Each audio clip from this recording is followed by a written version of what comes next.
Buenos días, hermanos. Que Dios les bendiga. De verdad es un privilegio muy hermoso poderles saludar. Estamos en esta situación, pero nos alegramos de poderlos ver y que nos vean a través de este medio. Nos hacen mucha falta, hermanos, todas las familias de la iglesia.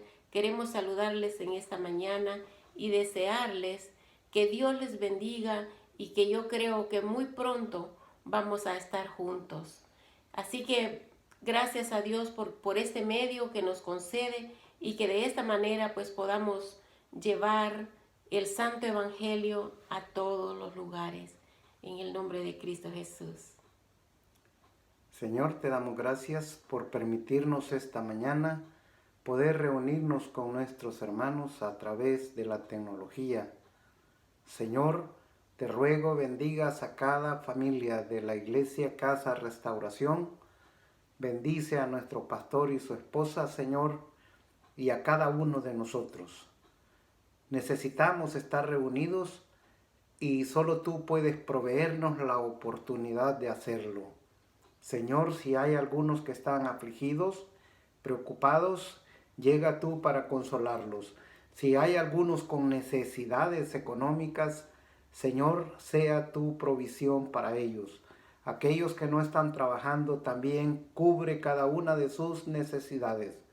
Ayúdanos para que nosotros cada día podamos valorar, Señor, la oportunidad de congregarnos. Ahora que no lo hacemos, sabemos cuál es el valor y sabemos que cada uno de nuestros hermanos quieren hacerlo. Señor, qué alegría que podamos llegar hasta los hogares de nuestros hermanos. Gracias en el nombre de Jesús. Amén. Buenos días, niños. Esta mañana continuamos con la emocionante historia de la conquista de la tierra prometida. Como recordarán, la derrota de Jericó fue una gran victoria para Israel. La ciudad fue quemada y Josué ordenó que nadie tomara nada de las cosas de la ciudad, excepto la plata, el oro, el bronce o el metal que iban a ser usados para la casa de Dios. Pero el pueblo tenía las instrucciones de destruir todo lo demás. Pero Josué no sabía que en el medio del pueblo de Israel había un hombre que cuando él entró a la ciudad de Jericó y vio todas esas riquezas y esas cosas caras, él deseó en su corazón tomar esas cosas para sí mismo. Él dice que vio unas bellas telas y trajes y también él vio tesoros y joyas y cosas valiosas, y este hombre amaba las riquezas. Y entonces tomó todas esas cosas, se las llevó a su casa, cavó un hueco debajo de su tienda y ahí escondió todas esas cosas. Y él pensó, nadie se va a dar cuenta, nadie se va a enterar, y además, pues nadie sabe que yo fue quien las tomé. ¿Saben que así es el pecado? Nosotros también a veces hacemos cosas que van en contra de la voluntad de Dios y pensamos que nadie se va a enterar. A veces mentimos o tomamos cosas que no nos pertenecen o hablamos mal de otras personas o causamos un daño a otra persona y pensamos nadie se enterará. Pero no nos acordamos que hay un Dios en el cielo que nos está mirando. Y aunque el resto del pueblo no lo había visto, Dios sí había visto las acciones pecaminosas de Acán. Y el pecado es algo que le ofende a Dios porque Dios es santo. Él no puede aceptar nuestro pecado. Y así fue que este hombre ocultó estas cosas que había robado. Y el pueblo no lo sabía. Al siguiente día, pues el ejército de Israel debía ir a conquistar una ciudad que se llamaba Jai. Y ellos fueron pues contentos porque sabían que el Señor les iba a dar otra vez la victoria, así como lo hizo con la ciudad de Jericó. Y como Josué estaba confiado, solo mandó 3,000 hombres a la batalla pensando que eso era suficiente. Pero resulta que el ejército de Israel fue derrotado. En la ciudad de Jai destruyó y mató a varios hombres del ejército de Israel. Y cuando esos hombres, los pocos que regresaron vivos, le contaron a Josué lo que había pasado, Josué se arrodilló delante del Señor y clamó en oración y dijo: Señor, ¿qué pasó? ¿Por qué no nos libraste de nuestros enemigos? ¿Por qué hemos sido derrotados, Señor, cuando tú estabas con nosotros? Y Dios le habló a Josué y le dijo: Israel, mi pueblo, ha pecado y ha desobedecido. Alguien de entre el pueblo tomó cosas del tesoro de Jericó y las escondió, y por eso fueron derrotados. No pueden conquistar a sus enemigos hasta que no traten con ese pecado. Dios, como les digo, es un Dios santo. La bendición de Dios no puede estar cuando hay pecado en medio del pueblo y también cuando hay pecado en nuestras vidas. Pero Dios nos ama. A pesar de nuestro pecado, Dios amaba al pueblo de Israel. Pero la justicia de Dios debía cumplirse. Había que erradicar ese pecado. Y por lo tanto, Josué llamó a todos los israelitas que se presentaran delante de él. Y entonces vinieron todos, ¿no? Hombres, mujeres y niños de las diferentes tribus y familias que estaban en el campamento. Y Josué se dirigió a todo el pueblo y todos escucharon. Y Josué les dijo: es necesario encontrar al culpable, aquel que ha deshonrado la santidad de Dios al haber robado esas cosas. Y entonces Dios le dirigió a Josué y Dios le dijo cuál era la tribu donde estaba el culpable, y era la tribu de Judá. Después le dijo cuál era el clan, y ese era el clan de Acán. Y Acán estaba oculto entre la gente. Y él dijo: no hay manera que se enteren que fui yo. Son tanta gente en mi tribu, tanta gente en mi clan. Pero entonces después Josué dijo: y ahora quiero que se queden solo los de la familia de Acán. Y entonces aquellos que no eran nombrados se fueron retirando, ¿verdad? Y finalmente solamente quedó Acán y su familia. Y al verse descubierto, Acán le dijo, Josué le dijo a Acán: ¿qué has hecho? Y Acán finalmente confesó su pecado y dijo: sí, lo reconozco. Cuando estábamos en Jericó, vi una ropa babilónica preciosa y vi mucha plata y oro. Yo lo codicié y lo escondí debajo de mi tienda. La palabra de Dios dice en el libro de Números que tu pecado te alcanzará. Y también el Señor Jesús en el libro de Marcos dijo: porque no hay nada oculto que no haya de ser manifestado, ni escondido que no haya de salir a luz. A veces el Señor saca a luz nuestro pecado para poder tratar con él. A veces, cuando hemos escondido pecado, Cuando pensamos que nadie lo ve, el Señor lo saca a luz para darnos la oportunidad de arrepentirnos. En este caso, Acán reconoció su pecado, pero él tenía que pagar y sufrir el castigo por su pecado. La palabra del Señor dice que la paga del pecado es muerte. Y en este caso del pueblo de Dios, Dios determinó que Acán debía morir por su pecado. Y todas sus posesiones, su tienda, todos los tesoros y todo lo que había robado debía haber sido quemado. ¿Verdad?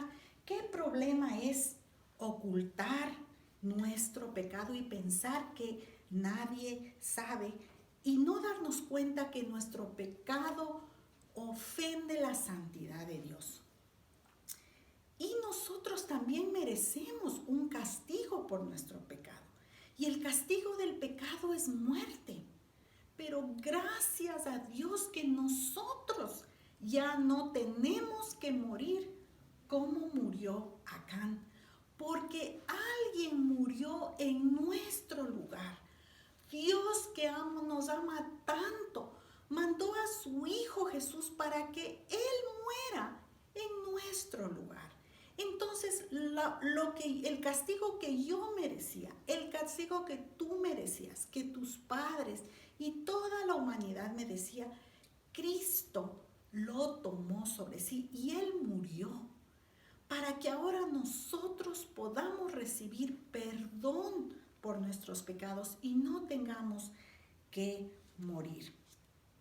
Entonces, mis niños, yo les animo a reconocer si tú estás en pecado, a pedir perdón al Señor, a entregarle tu vida a Cristo, a ese Cristo que tomó el castigo en tu lugar. Y a recordar que siempre, aunque nuestros padres, nuestros maestros, el pastor y otra gente no se da cuenta de nuestro pecado, Dios sí conoce nuestro pecado. Y puede ser que Dios lo tenga que sacar a luz y tengamos que pasar vergüenza para poder reconocerlo. Pero recuerden que no importa lo que hayamos hecho, Dios siempre está dispuesto a perdonarnos cuando nos arrepentimos, cuando confesamos nuestro pecado y le pedimos al Señor Jesús que nos transforme, que nos haga nuevas personas, que nos dé su perdón y su salvación. Mis niños, espero que tengan una bendecida semana y recuerden siempre estar pensando y honrando a nuestro Dios con todo lo que hacen y con todo lo que dicen. Dios les bendiga.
Hola hermanos, los saludo con mucho cariño, espero que todos estén bien y que Dios los bendiga. Dios les bendiga, hermanos, que Dios les bendiga y siguen adelante. Dios bendiga, hermanos, extrañamos mucho. Hola hermanos, Dios les bendiga. Esperamos verlos muy pronto. Hola hermanos, que Dios les bendiga hoy, mañana y siempre. Y recuerden que Dios siempre estará con ustedes en todo momento. Dios les bendiga, hermanos, les extrañamos mucho. Dios los bendiga, hermanos, y que no olviden que Dios está con nosotros y Él nunca nos va a dejar. Que Dios les bendiga, hermanos, los extrañamos mucho. Dios les bendiga, hermanos, les extrañamos mucho y estamos pensando en ustedes. Que Dios les bendiga. Hola hermano, Dios les bendiga. Espero que todos estén bien en sus casas. Un saludo.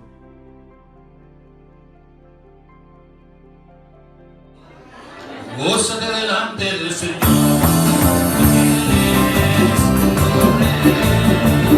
Gózate delante del Señor, porque Él es tu Rey. Gózate delante del Señor, porque Él es tu roca. Gózate delante del Señor, porque Él es tu roca.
Una vez más, bienvenidos a este tiempo de estudio, a nuestra epístola a los Colosenses.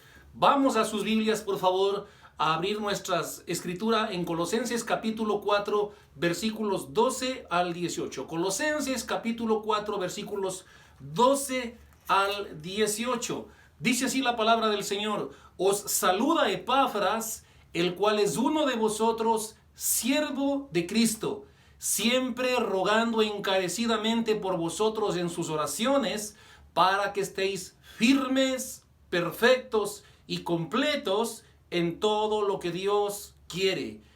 Porque de él doy testimonio de que tiene gran solicitud por vosotros y por los que están en la Odisea y los que están en Hierápolis. Os saluda Lucas, el médico amado, y Demas. Saludad a los hermanos que están en la Odisea y a Ninfas y la iglesia que está en su casa.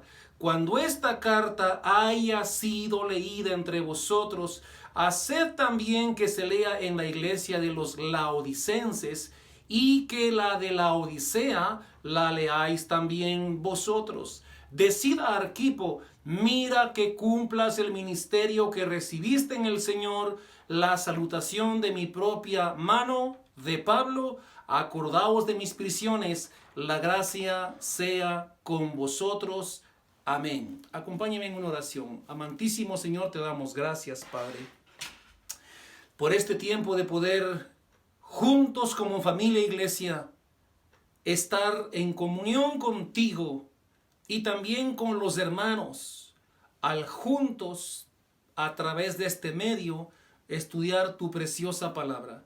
Habla a nuestras vidas, por favor, en el nombre de Jesús. Amén y amén. Mis amados hermanos, hemos llegado al final de nuestro trayecto, de nuestra caminata a través de la epístola a los Colosenses, escrita por el apóstol Pablo desde la prisión en Roma. Voy a pedirles un favor muy especial. Quiero que me regalen los próximos 30, posiblemente 35 minutos de su atención. Si tiene un teléfono celular junto a usted, apáguelo por favor para que no reciba textos ni conteste textos. Vamos a poner nuestro enfoque porque la enseñanza y la conclusión de nuestro estudio es sumamente importante. Bien, el texto que hemos leído, como siempre lo hemos venido haciendo, tiene una idea central. Y la idea central es que a través de toda la historia de la iglesia de Cristo, vemos a hombres fieles, consagrados, dedicados, que sirvieron al Señor. Esa es la enseñanza central. Hombres dedicados con fidelidad a Dios. Pero también esta enseñanza tiene un propósito. ¿Y cuál es el propósito para nuestros días? ¿Cuál es el propósito para ti? ¿Y cuál es el propósito para mí? Pues el propósito es entender que Dios usa a personas ordinarias para hacer cosas extraordinarias. Bien, nosotros en nuestro texto encontramos a 5 personas que las vamos a estudiar una por una. Esas personas son Epafras, Lucas, Demas, Ninfas y Arquipo. Todas estas personas tienen mucho que enseñarnos. Bueno, pues vamos entonces a nuestro texto en Colosenses capítulo 4, versículo 12. Colosenses 4:12, y vamos entonces a ver a nuestro primer personaje y qué es lo que podemos aprender de él. Nuestro primer personaje se llama Epafras. Epafras, el siervo de Cristo que oraba. Mira lo que dice Colosenses capítulo 4, versículo 12. Colosenses capítulo 4, versículo 12, la palabra del Señor dice: os saluda Epafras, el cual es uno de vosotros. Epafras nos enseña del poder de Dios por medio de la oración. Recuerden que conocimos a Epafras al comienzo de este estudio, aproximadamente ya como hace 11 meses. Epafras fue el fundador, quien empezó la iglesia en Colosas. Recuerden que Epafras había estado transitando por la población, la ciudad de Éfeso, y al escuchar el mensaje del apóstol Pablo, Epafras entregó su vida a Cristo. Y luego de eso, Epafras regresa nuevamente a Colosas, en donde él comienza a predicar la palabra de Dios y funda la iglesia de los colosenses. Por eso Pablo dice, os saluda Epafras, el cual es uno de vosotros.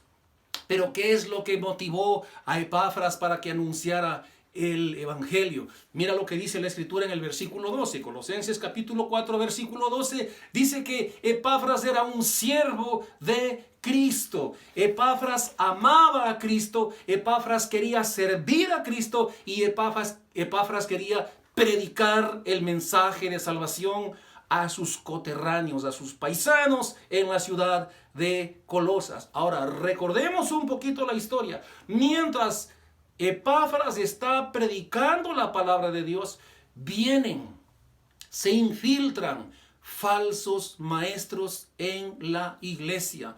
Estos falsos maestros traían un sincretismo y hemos enseñado que la palabra sincretismo significa una mezcla de varias cosas. Ahí está mezclado cristianismo con paganismo, es una mezcla, no es el cristianismo puro, y eso es lo que estaba pasando en Colosas. Ahora, de manera que comienzan la iglesia de Colosas a especularse acerca de filosofías raras, de ritos religiosos para buscar una mejor purificación delante de Dios, y Epafras dice, no, esto no es así, no puede ser así.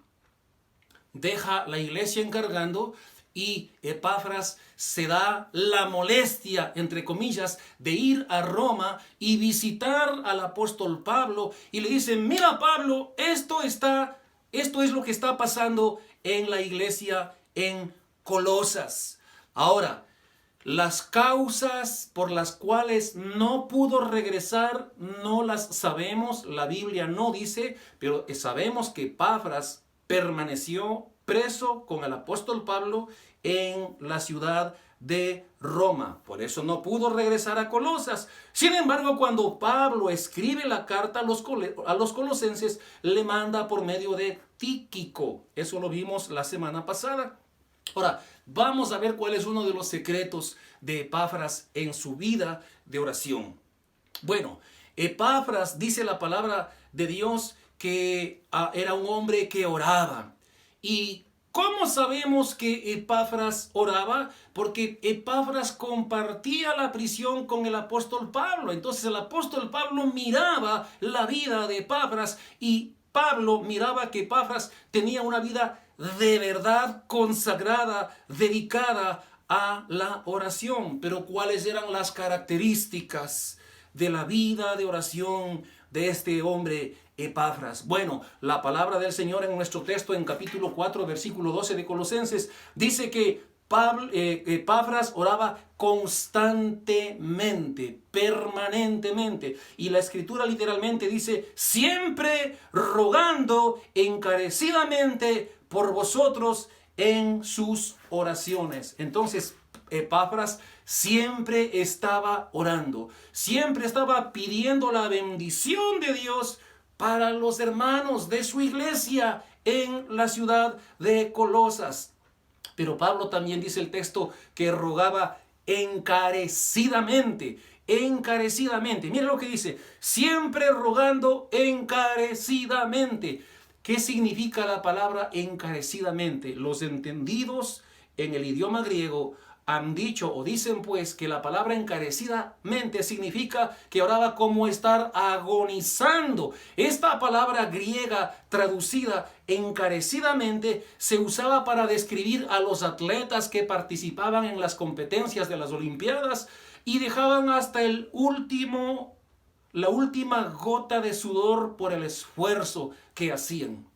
Yo no sé si tú has visto competencias atléticas, yo las he visto muchas veces y es increíble ver cómo los atletas que llegan en primer lugar en carreras de corta distancia o larga distancia corren al máximo sacrificio, a la máxima capacidad que su cuerpo les permite y prácticamente entran en una agonía porque ya no pueden más, pero corren y corren y corren hasta llegar a la meta. Así es como Epafras oraba, en agonía, dando todo de sí.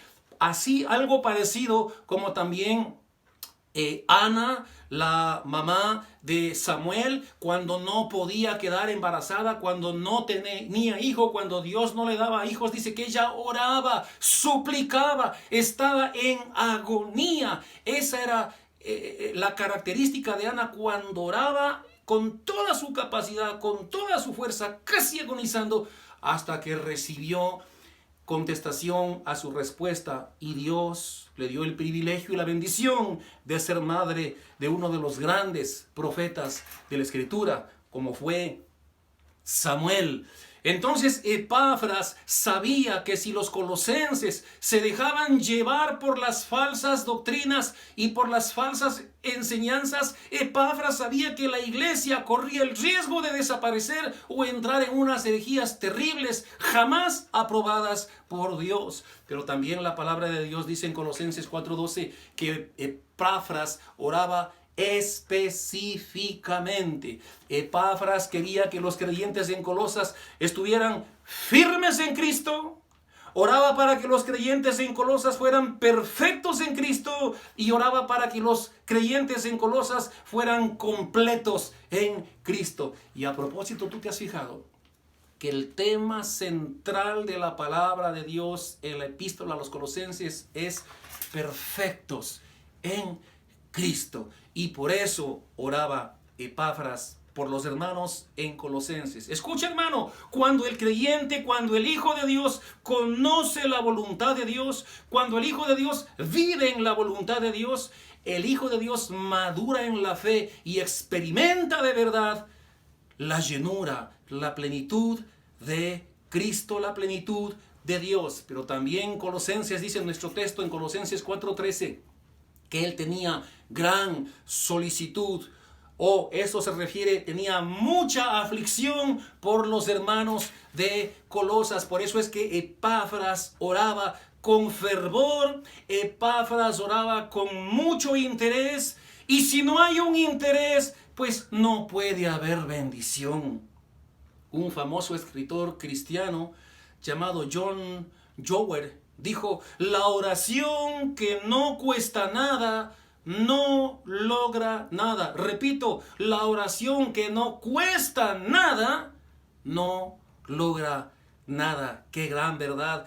Todas las personas que estuvieron con Pablo fueron mencionadas con Pablo y fueron elogiadas de alguna forma. Pero el apóstol Pablo elogia de manera especial la vida de oración de Epafras. ¿Dónde están nuestras oraciones? ¿No será que tenemos que pedir perdón también a Dios? Porque nuestras oraciones han sido vanas, nuestras oraciones han sido livianas, nuestras oraciones han sido sin profundidad, nuestras oraciones han sido sin agonía, y sin embargo esperamos respuesta de Dios. Hermanos, tenemos que estar avergonzados, porque nuestras vidas de oración no reflejan lo que Dios quiere de nosotros. Dios quiere vidas serias de oración, de intercesión. Alguien ha dicho que tal vez una de las razones por las cuales no hay avivamiento en nuestras iglesias es porque no oramos fervientemente los unos por los otros. Eso hemos aprendido de Epafras, el hombre que oraba. Pero vamos a nuestro siguiente personaje. Nuestro siguiente personaje en nuestro texto, capítulo 4 de Colosenses, el versículo 14 es Lucas. Vamos a Colosenses 4:14. Ahí dice la palabra del Señor: os saluda Lucas, el médico amado. Miren, la historia nos dice que la profesión de la medicina, la profesión de los médicos había sido perfeccionada por los griegos, y los médicos desde ese entonces y hasta el día de hoy gozan de gran estima porque ayudan a la sociedad o ayudan a la comunidad para sanar sus enfermedades. Ahora, nosotros sabemos que Pablo tenía el poder de Dios para sanar enfermos. Pablo hacía milagros en nombre de Dios para aún curar enfermedades. Sin embargo, Pablo, aunque tenía este poder, viajaba con un médico.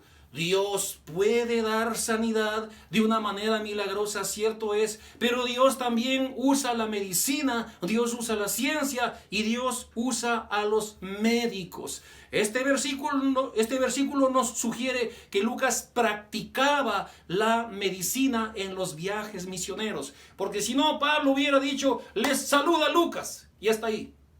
No, él dice, les saluda Lucas el médico. Médico, ¿por qué menciona la palabra médico? Porque con seguridad Lucas ejercía la profesión de la medicina cuando era necesario. Ahora, ¿pero qué nos enseña Lucas? Lucas nos enseña de la preciosa gracia de Dios. Escucha, hermano, escucha, hermana, ¿tú sabías que todos los escritores de la Biblia, todos los escritores de la palabra del Señor, todos fueron judíos, israelitas, menos uno? Y ese menos uno es Lucas. Lucas no fue judío. Por eso digo que Lucas nos habla acerca de la gracia de Dios. Sin ser judío, llegó a ser un hombre preeminente, usado por Dios para escribir nada más ni nada menos que el Evangelio de Lucas y el libro histórico de los Hechos de los Apóstoles, donde se narra la historia de la iglesia primitiva y se narra el ministerio y la vida del apóstol Pablo. Ese fue Lucas. Lucas es un ejemplo sobresaliente de un hombre profesional que usa sus habilidades para el servicio del Señor y está dispuesto a servir a donde Dios lo llame. Yo doy gloria a Dios porque personalmente he podido conocer médicos, he podido conocer enfermeras, conozco ingenieros, arquitectos, abogados, profesionales de altísima calidad que han dejado todo, literalmente, para servir a Cristo. Y sin embargo también, aunque han dejado todo, pues muchos con sus profesiones les sirven al Señor por medio de las habilidades con las cuales Dios mismo les ha capacitado. Y eso fue lo que hizo Lucas, un médico que servía al Señor, pero también servía con la capacidad de ejercer la medicina. Lucas era llamado un creyente muy querido, era un médico muy competente y era un historiador cuidadoso. El libro de los Hechos, leerlo con detenimiento, es algo tan precioso porque Lucas relata al pie de la letra y con detalles impresionantes todo lo que pasó con la iglesia primitiva. Los sufrimientos, las persecuciones, los milagros, las conversiones, los bautismos, todo eso está relatado por este precioso llamado hermano de nombre Lucas. Ahora, escuche, la gracia de Dios no se limita solamente a un tipo de personas. La gracia de Dios hoy es para cualquier tipo de personas, de toda raza, de todo pueblo, de toda nación, de todo contexto, de toda situación económica, absolutamente la gracia de Dios abarca el día de hoy a todo el mundo, sin importar raza. Antes había una separación entre judíos y gentiles. Mira lo que dice la palabra del Señor. Te invito a que abras la escritura en Efesios.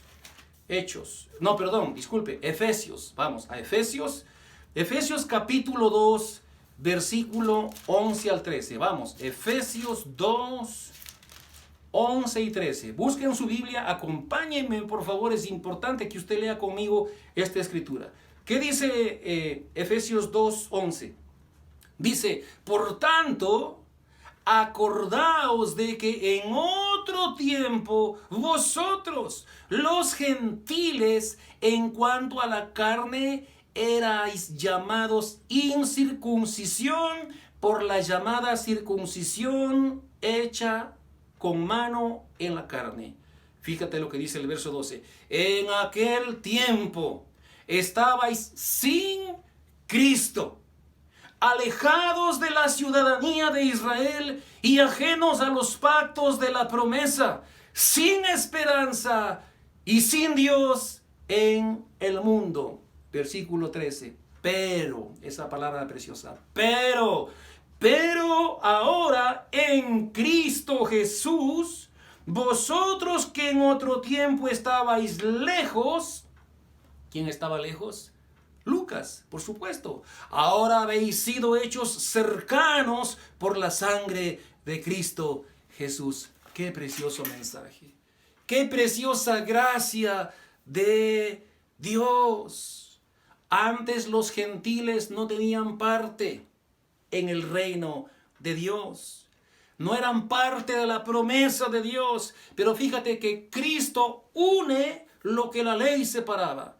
Antes había separación entre judíos y gentiles. Cuando Cristo viene, Cristo une judíos y gentiles. Por eso hoy ya no hay judío ni gentil. Todos somos uno solo en Cristo, dice la palabra de Dios.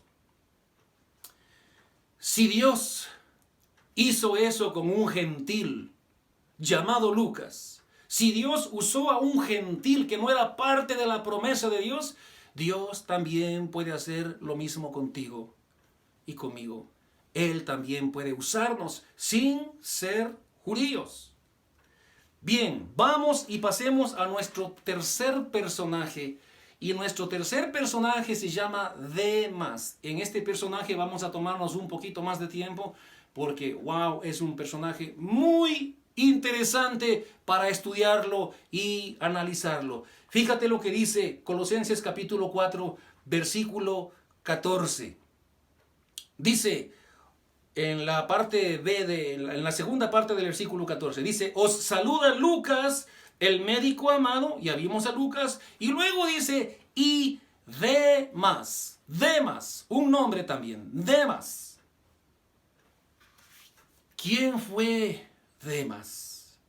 Demas fue el hombre que se descarrió, tristemente se alejó, desgraciadamente se fue para nunca más volver.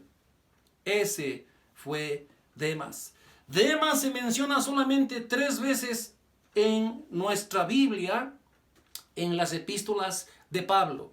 Vamos a ver la primera vez donde aparece Demas. Abre tu Biblia por favor en Filemón capítulo 1, versículo 24. Filemón 1, 24. Ya lo tiene. Vamos, abre tu Biblia. Quiero que vengas conmigo. Filemón capítulo 1, versículo 24. Dice así la palabra del Señor. Marcos, Aristarco y Demas, el personaje que estamos viendo, y Lucas, mis colaboradores. Entonces Pablo llama a Demas uno de sus colaboradores. Tome en cuenta eso. Demas, colaborador de Pablo. La segunda referencia que tenemos en la palabra de Dios acerca de Demas es en nuestro texto, Colosenses capítulo 4, versículo 14, donde dice, os saluda Lucas, el médico amado, y Demas. Hasta ahí llega, no dice absolutamente nada más, solamente dice Demas, hasta ahí. Y la tercera vez, la tercera referencia que Pablo hace acerca de Demas, mira lo que Pablo escribe en 2 de Timoteo, capítulo 4, versículos 9 y 10. 2 de Timoteo 4, 9 y 10. Ya lo tiene, amén. Vamos, ¿qué dice tu Biblia? Hablando acerca de Demas. Aquí Pablo escribe a Timoteo y le dice, Timoteo, procura venir pronto a verme. Y fíjate lo que pasa con Demas, versículo 10. Porque Demas me ha desamparado, amando este mundo, y se ha ido a Tesalónica. ¿Recuerdas la semana pasada que enseñamos que Marcos abandonó a Pablo en su primer viaje misionero? Sí, abandonó. Marcos abandonó a Pablo, pero no abandonó la fe. Fue restaurado y luego escribió el Evangelio de Marcos. Pero ¿qué pasó con Demas? Demas abandonó a Pablo, pero tristemente y desafortunadamente también abandonó la fe. ¿Y cuál fue el pecado de Demas? El pecado de Demas fue que amó el mundo. Dice la palabra que me ha desamparado amando el mundo. Vamos, abre tu Biblia conmigo en Primera de Juan, por favor. Primera de Juan, capítulo 2, versículos 15 al 17. Primera de Juan, capítulo 2, versículos 15 al 17. ¿Qué dice la palabra del Señor? No améis al mundo. ¿Qué fue lo que hizo Demas? Amó al mundo. Ni las cosas que están en el mundo. Si alguno ama al mundo, el amor del Padre no está en él. Eso fue lo que hizo Demas, tristemente. Tristemente. Amado hermano, es muy fácil mantener una apariencia de cristiano. Lo hemos dicho muchas veces. Pero al mismo tiempo estar con el corazón que ama las cosas de este mundo. Para Pablo debió haber sido muy triste y muy doloroso cuando Demas lo abandonó. Así como para nosotros, iglesia, casa de restauración, cuando hermanos han llegado a la iglesia, han estado por un tiempo contentos, felices, involucrados, y de pronto se han ido. Y se han ido para jamás volver a la fe, porque no están congregándose en absolutamente ninguna iglesia. Demas, dice la palabra del Señor, que era un colaborador. Y escucha, ese colaborador Demas, con toda seguridad, vio con sus propios ojos los milagros que Dios hizo a través de Pablo. Demas, con toda seguridad, escuchó muchas veces las predicaciones de la palabra de Dios, predicadas, por supuesto, por Pablo. Demas demostró algo de fidelidad por un tiempo y por eso Dios los llevó en sus viajes. Pero Demas se aparta de la fe y con eso demuestra que no es un hijo de Dios. Es duro decirlo, pero la palabra de Dios dice: vosotros sois hijos de vuestro padre, el diablo. Demas demostró que no es un hijo de Dios, sino que era un hijo del diablo. Demas tenía conocimiento de la fe, pero no perseveró en la fe, abandonó la fe. Como mucha gente que llega a nuestras iglesias y como mucha gente a través de la historia de la iglesia hasta el día de hoy. No cualquier hermano que viajaba, no era cualquier hermano el que viajaba con Pablo. Tenían que ser hermanos probados. Por eso Pablo no le quiso llevar a Marcos en su segundo viaje. Dijo, no, este nos defraudó. Pero algo de bueno Pablo debió haber visto en Demas.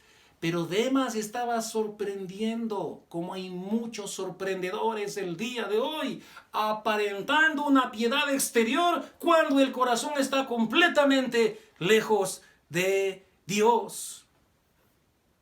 Demas abandonó totalmente la fe, al igual que Judas. Alguien ha dicho, así como Jesús tuvo un Judas, Pablo tuvo un Demas. ¿Ustedes recuerdan la parábola del sembrador?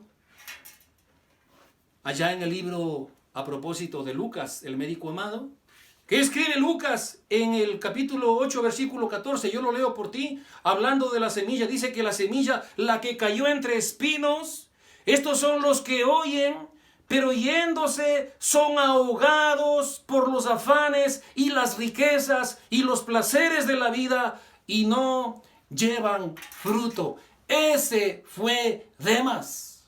Escuchó, la recibió con aprecio, pero los afanes de la vida, los placeres del mundo, acabaron con esa semilla. Y Demas tristemente pereció en su vida, muy triste. Demas era un engañador, no era un verdadero creyente. Por un tiempo parecía genuino, pero no abrazó el amor de Cristo y no perseveró en la fe. Y es muy triste, hermanos. ¿A cuántos Demas hemos visto pasar por nuestra iglesia? Muchos han venido, han hecho una confesión de fe, se han bautizado y luego de un tiempo se han apartado. ¿Dónde están? ¿Dónde están? Han negado la fe, han apostatado de la fe. La verdadera fe, amado hermano, consiste en la perseverancia de los verdaderos hijos de Dios. Si no perseveras y abandonas la fe, por supuesto no puedes tener seguridad de salvación. Alguien puede decir seguramente, a mí nunca me va a pasar eso. Yo vine a los pies de Cristo y seré fiel hasta el día que me muera. Oh, sí, de veras, eso estás pensando. Qué bueno que pienses en eso, pero debes tener mucho cuidado. Mira lo que dice 1 Corintios capítulo 10. 1 Corintios capítulo 10. A ver, yo quiero que estudies tu palabra conmigo, esto es sumamente importante. 1 Corintios capítulo 10, versículo 12. Vamos a ver. Dice así la palabra de Dios. Así que el que piense estar firme, mire que no caiga. Seguramente Demas dijo, mira Pablo, yo no soy como Marcos. Él te abandonó, yo no te voy a abandonar. ¿Y qué hizo Demas? Abandonó a Pablo amando las cosas del mundo. El que piense estar firme, mire que no caiga. Pero vamos conmigo en tu Biblia, por favor, Hebreos capítulo 2, versículo 1. Hebreos capítulo 2, versículo 1. ¿Qué dice la Escritura en Hebreos capítulo 2, versículo 1? Por tanto, es necesario que con más diligencia atendamos a las cosas que hemos oído, no sea que nos deslicemos. Una página más adelante en tu Biblia, Hebreos capítulo 3, versículo 12. Dice la Escritura, mirad hermanos, que no haya en ninguno de vosotros corazón malo de incredulidad para apartarse del Dios vivo. Amado hermano, lo hemos dicho muchas veces. Muchos piensan que son salvos, cuando en verdad no lo son. No uses la gracia de Dios para pecar. Yo he escuchado, sí, pero es que ya soy salvo y Dios me perdona y salvo, siempre salvo. No es así, hermano, no es así. Demas nos enseña que podemos ser engañados a nosotros mismos, pero que no podemos engañar a Dios. Demas nos enseña que si no nos mantenemos en una buena conciencia, podemos naufragar en cuanto a nuestra fe. También nos enseña Demas que el que persevera hasta el fin, solamente ese será salvo. Y en cuanto al salvo, siempre salvo, a nosotros nos dicen, ustedes son los salvos, siempre salvos. Bueno, yo tengo problemas con eso, hermano. Yo no creo en eso. Yo creo en la perseverancia. La Biblia habla de la perseverancia de los santos. Y aquel que es salvo perseverará. Pero Demas no fue salvo porque no perseveró, sino que amó las cosas del mundo. Y Demas también nos enseña que en las iglesias de Cristo siempre habrá uno o más Demas. Tristemente lo hemos visto y lo seguiremos viendo. Pero sigamos con nuestro siguiente personaje. Vamos a Colosenses capítulo 4 nuevamente. Y eso lo encontramos en el versículo 15. Colosenses capítulo 4, versículo 15. Colosenses 4, 15. Dice la palabra de Dios, y nuestro personaje a propósito se llama Ninfas. Ninfas.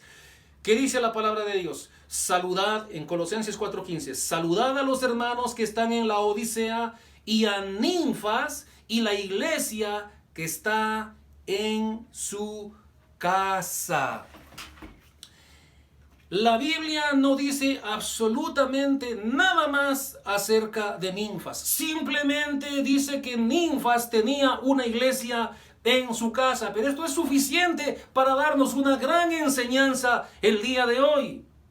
Ninfas es un nombre femenino y la Odisea era una ciudad que quedaba cerca de Colosas, y en la Odisea había una iglesia y esa iglesia funcionaba en la casa de la hermana Ninfas. Así es. ¿Qué aprendemos de Ninfas? De Ninfas aprendemos muchas cosas. La primera cosa que aprendemos es que Ninfas dio importancia a la hospitalidad. A veces cuando hablamos de hospitalidad, la gente piensa en un hospital donde están los enfermos. No. Hospitalidad no es otra cosa que recibir a personas en tu casa, recibirlas con alegría de corazón, ser bondadoso, ser generoso, ser hospitalario, hacer sentir cómodas a las personas en tu casa y, si es posible, darles alojamiento cuando necesiten. Eso se llama hospitalidad, y eso fue lo que hizo Ninfas. En tiempos bíblicos, allá en el libro, en los evangelios y en el libro de los Hechos, las iglesias no se reunían en grandes templos como el día de hoy. Las iglesias se reunían en las casas, dice la palabra de Dios, y para que una iglesia se reúna en una casa se necesitaba de la hospitalidad de esa persona, y esa persona fue Ninfas, entre muchas otras que también ofrecieron sus casas. Entonces, Ninfas es un ejemplo de hospitalidad. Quiero que por favor, estamos terminando ya, vengas conmigo y vamos a ver algunos deberes cristianos. ¿Cuál es uno de los deberes cristianos que el mismo apóstol Pablo nos manda a que ejerzamos? Vamos, Romanos capítulo 12, versículo 3. Romanos capítulo 12, versículo 3. Hablando aquí el apóstol Pablo, escribiendo a los romanos, les dice acerca de algunos deberes que ellos tienen que ponerlos en práctica, y escribe y dice, Romanos 12:3, compartiendo para las necesidades de los santos, practicando, ¿qué cosa? La hospitalidad, recibiendo gente en tu casa. Eso es lo que el apóstol Pablo dice. Pero no solamente eso. Vamos a Hebreos capítulo 13, versículo 2. Hebreos capítulo 13, versículo 2. ¿Qué dice Hebreos capítulo 13, versículo 2? Ya lo tiene, amén. Dice, no os olvidéis de la hospitalidad, porque por ella algunos, sin saberlo, hospedaron ángeles. Entonces, hermanos, la hospitalidad debe ser una práctica de cada uno de los hermanos. ¿Cuándo fue la última vez que tú invitaste a comer a un hermano de la iglesia a tu casa? ¿Cuándo fue la última vez que abriste tu casa para un estudio bíblico? ¿Cuándo fue la última vez que hiciste eso? Mira, volvamos a nuestro texto en Colosenses capítulo 4. Colosenses capítulo 4. Continuemos con nuestro contexto para no salirnos de esta línea de pensamiento. Colosenses capítulo 4, versículo 16 dice, cuando esta carta, o sea, la carta a los colosenses, haya sido leída entre vosotros, haced que también se la lea en la iglesia de los laodicenses, y que la de la Odisea la leáis también vosotros. Entonces, ¿qué está aquí diciendo el apóstol Pablo? Que él mandó dos cartas, una para la Odisea, otra para Colosenses. Y lo que le dice, cuando ustedes colosenses lean la carta de ustedes, esa carta que se lleve a la Odisea. Y ustedes de la Odisea, cuando acaben de leer la carta que les mandé, esa misma carta vayan a Colosas y léala también allí. Hermanos, de ahí nosotros aprendemos que la lectura de la palabra de Dios en la iglesia es sumamente importante. Tenemos que dar lectura a los salmos, a los proverbios, a los profetas. En los cultos dominicales hay que leer la palabra de Dios. Y por último vamos a nuestro quinto y último personaje. Este personaje se llamó Arquipo, y Arquipo fue un ministro del Señor. Colosenses capítulo 4, versículo 17. Colosenses 4, 17. ¿Ya? Nuestro texto dice, Colosenses capítulo 4, versículo 17, Pablo dice, manda un mensaje a Arquipo y le dice, decid a Arquipo, mira que cumplas el ministerio que recibiste en el Señor. Pablo menciona también a Arquipo en el libro de Filemón. Vamos conmigo a Filemón para que tú veas con tus propios ojos qué es lo que Pablo escribe acerca de Filemón. Vamos, Filemón capítulo 1, Colosenses, Tesalonicenses, Timoteo, Tito, Filemón. Filemón capítulo 1, versículos 1 y 2. ¿Qué dice aquí el apóstol Pablo? Que a propósito le escribe, por supuesto, a Filemón. Le dice, Pablo, prisionero de Jesucristo, y el hermano Timoteo, al amado Filemón, colaborador nuestro, y a la amada hermana Apia, y a Arquipo. Ahí Pablo menciona a Arquipo, nuestro compañero de milicia, y la iglesia que está en su casa. Dijimos la semana pasada que la iglesia de Colosas se reunía en la casa de Filemón. Filemón, como estamos leyendo la escritura, tenía una esposa que se llamaba Apia. Y entre Filemón y Apia tuvieron un hijo que se llamó Arquipo. Y entonces Arquipo es mencionado por el apóstol Pablo y le llama nuestro compañero de milicia. Porque Arquipo con seguridad era uno de los pastores de la iglesia en Colosenses. Arquipo recibió del Señor ese mensaje y ese ministerio para predicar la palabra de Dios. Vamos un ratito a la historia, muy rapidito a la historia. Recordemos que Epafras estaba en Roma. ¿Con quién? Por supuesto, con el apóstol Pablo. Y la iglesia en Colosas estaba en peligro por los falsos maestros. ¿Quién iba a estudiar la carta de Pablo?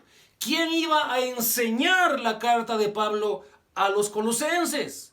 Por supuesto que Arquipo. Por eso Pablo recomienda a Arquipo. Y por eso le dice en Colosenses 4:17, decid a Arquipo, mira que cumplas el ministerio que recibiste del Señor. ¿Qué aprendemos de Arquipo, amados hermanos? De Arquipo aprendemos a predicar, a defender la sana doctrina y a vivir la sana doctrina. Por eso Pablo escribe con lujo de detalles todo lo que la iglesia tiene que hacer en Colosenses para evitar las falsas enseñanzas de los falsos maestros. Y pensamos que Arquipo fue un pastor fiel que con fidelidad enseñó esto a la iglesia en Colosas. Y por último, hermanos, para concluir, vamos a nuestro texto en Colosenses capítulo 4, versículo 18. Colosenses 4, 18. ¿Qué dice la palabra del Señor? Colosenses 4, 18. La salutación de mi propia mano, de Pablo, acordaos de mis prisiones, la gracia sea con vosotros. Amén. Así termina el apóstol Pablo su carta a los colosenses. Recordemos que toda la enseñanza de la epístola a los colosenses se basa en la preeminencia ¿de quién? De Cristo. La epístola a los colosenses nos enseña de la supremacía, supremo por sobre todas las cosas, Cristo. Y la epístola a los colosenses nos habla de la suficiencia de Cristo. ¿Y por qué Cristo es preeminente? ¿Por qué Cristo es supremo? ¿Por qué Cristo es suficiente? Eso es debido a la gracia de Dios. Al llegar a la conclusión de nuestra preciosa carta a los colosenses, debemos recordar que estamos completos en Cristo. Iglesia, recuerda, tú estás completo en Cristo. No necesitas nada más fuera de Cristo. Pero también debemos tener mucho cuidado con cualquier falsa enseñanza que pretenda darnos algo más de lo que ya tenemos en Cristo. Colosenses nos ha enseñado a echar de raíz cualquier herejía o cualquier cosa que se parezca al cristianismo cuando no lo es. Tenemos que ser muy sabios, hermanos, para discernir qué es de la Escritura, qué es de la Biblia y qué no es. También aprendemos de Colosenses que toda la plenitud de Dios mora en Cristo y que si Cristo nos ha equipado, pues estaremos perfectamente capacitados para vivir la vida que Dios quiere que vivamos. Conclusión: Epafras, el hombre que oraba. ¿Cómo está tu vida de oración? ¿Cómo está mi vida de oración? Yo, hermano, soy el pastor de la iglesia, pero le pido perdón al Señor. Mi vida de oración no se compara a la de Epafras. Yo no oro hasta quedar exhausto, cansado. No, yo no oro así. Nuestras oraciones son vagas.